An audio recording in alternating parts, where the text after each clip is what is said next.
Hi, I'm Eliza. And I'm Dave. And we're here with Ancestral Evolution.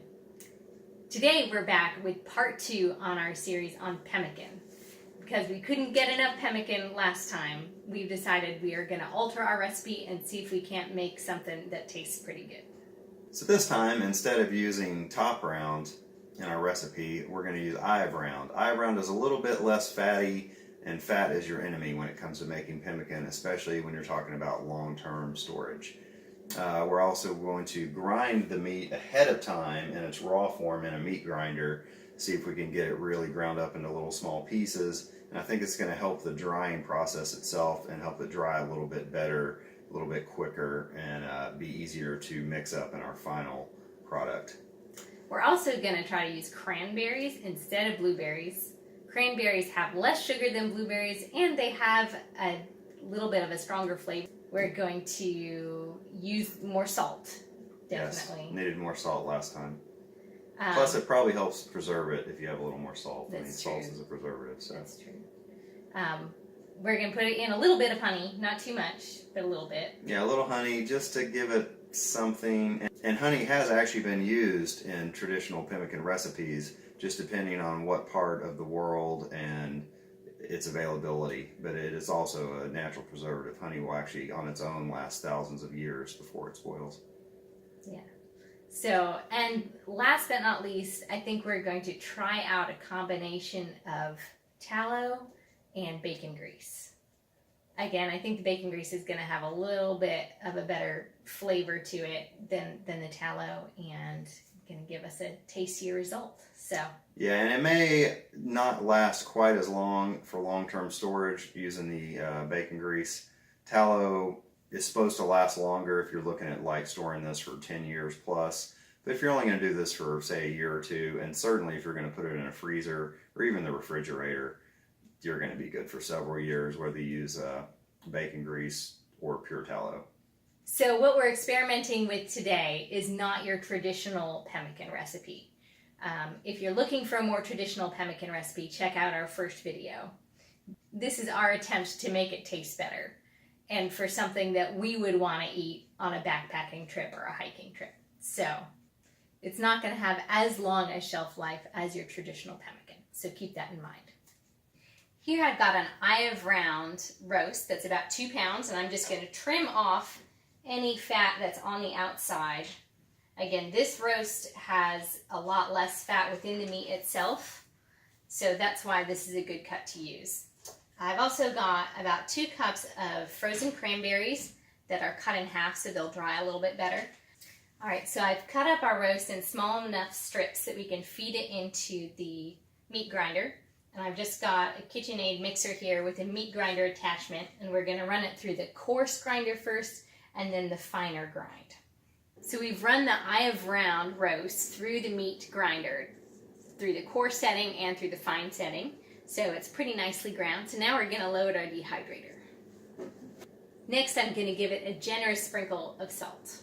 So I'm just going to close it up. I'm going to set it to 115 degrees. Now again, a disclaimer, the USDA does recommend that you dry beef up to 160 degrees at least, so select a drying temperature at your own risk.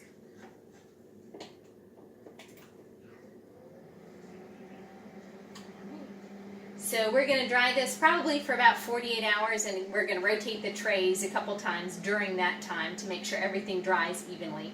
And we'll be back in a little while. So our meat and our cranberries have been drying now for 48 hours, so we're about to take them out and grind them up. You can see our cranberries are nicely dried.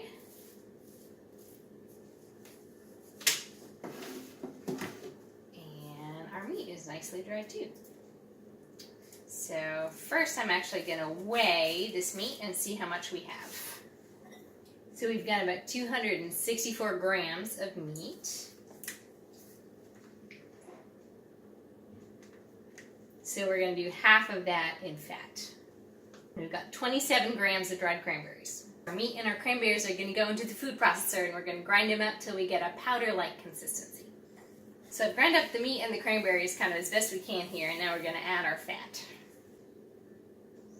We're going to add some bacon grease here. some of our tallow that we rendered. I'm just going to add a shot of raw local honey to our mixture here. So we're just going to let these cool, and then we're going to give them a taste test. So moment of truth. We've made our pemmican and we've cooled it down, and now we're ready for a taste test. Yeah, hopefully it will be better than last time. Hopefully by a lot. All right. So we have bacon grease that we didn't have last time, more salt, cranberries instead of blueberries, and you ground the meat in a meat grinder before you chopped it up. Mm-hmm. Is that it? Am I missing anything else different? Honey. And honey, right. Yeah, of course. That is way better than last time. Only thing Yeah, it's crunchy as all get out. Yeah, But so actually, I think our it's way better, like yours. our meat processing technique worked better last time, I think. This time we put the meat through the meat grinder before we dried it. Basically, when we dried it, it got really hard, and the food processor wasn't able to crunch up the meat as well as I think it should have. So I think we were able to get a better kind of powdery consistency when we did it last time.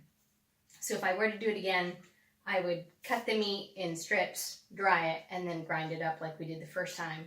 But I would definitely add what we added this time in terms of flavor. Yeah, the honey and cranberries alone, well, and the bacon grease. I mean, you can taste the difference in every way. It's got much more of a bite with the cranberry that the blueberries you just didn't get.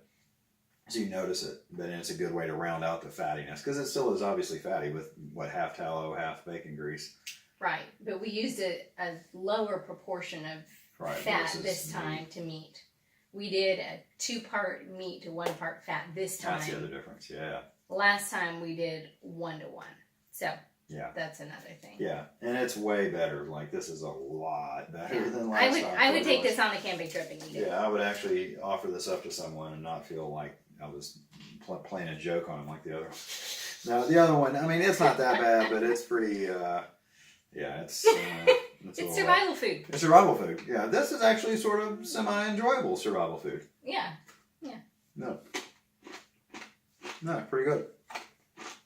But yeah, I think the consistency, like you said, dry it flat and then powder it up as opposed to doing the meat grinder first. Mm-hmm. Yeah. The consistency of the other one, but with this recipe, is going to be the...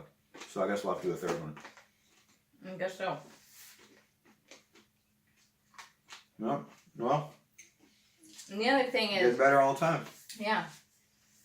This whole process has inspired us to try out some more jerky recipes. So yeah, we're gonna make beef jerky. Stay tuned for that. We're gonna try out some recipes and let you know how it goes. Yeah, because why not? Beef jerky.